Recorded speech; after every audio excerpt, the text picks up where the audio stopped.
Okay, I think this is going to be part 2 of the transparency thing, or my transparency series. I didn't show you guys when I cut them out or did them in the resin. I just figured I'd show them to you once they were finished, because it was pretty much just a clear layer, put it in just like a sticker, you know, get rid of the bubbles, let it cure, and then put a back layer on it, or glitter, whatever you choose. These few I did in glitter.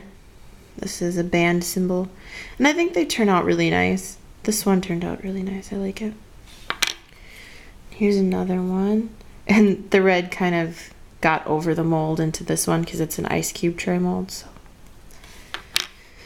this one was kind of a fail. I did black glitter on the back, and you can kind of see the little red John face in there. That's kind of like this one. But that's kind of a fail. I might end up painting on this one because I can kind of see the face, so I might just paint on it, paint the face on it. This one was with white. I just did a white resin background, and there's some glitter on the back, but I think they turn out really nice overall. I like the way that you can see through them, and you can add whatever you want to it.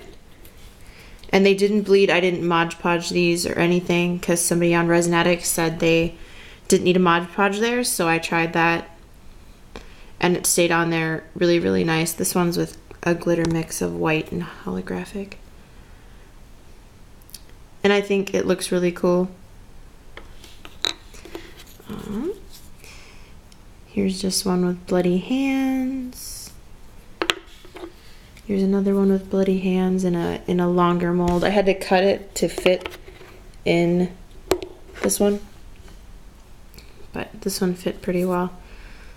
One thing though, I did notice there's some air bubbles. This layer was rather thick though, but I really like the way they turn out. You can really see the air bubbles when the light hits it, because this one's really thick. This one might end up being a magnet.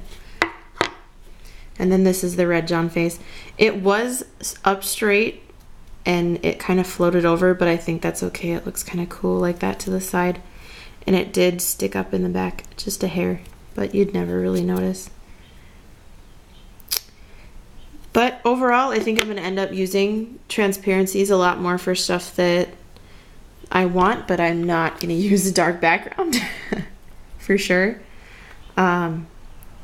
So just so you guys know, don't use a dark background, even if it is a lighter color transparency and you think it'll show through, it probably won't.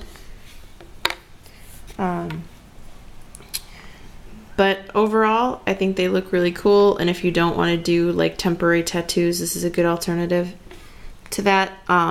One thing though, like you can see where you cut it out sometimes, like on the resin background, not so much. Well, sort of. You can see the shadow behind it, which is kind of cool. But with these, sometimes if they reflect out, but I mean, that's not a big deal. But all right. I hope you guys try transparencies. If you want to buy some, I have a link in the first video to a place where you can buy like a small amount versus going to like an office supply store and not being sure if they'll work with inkjet printers, because most of them only work with inkjet copiers, and they actually just print the photo on there versus putting ink on it. They like burn it into the paper. So go to that link if you want to check it out. It's littlewindows.com, and I mean it's an okay price. I mean, if you'd buy a bulk you know, paper from your office store, it's like $50 for 60 sheets or whatever, and I think it was like $10 for 6 sheets or 7 sheets or something like that.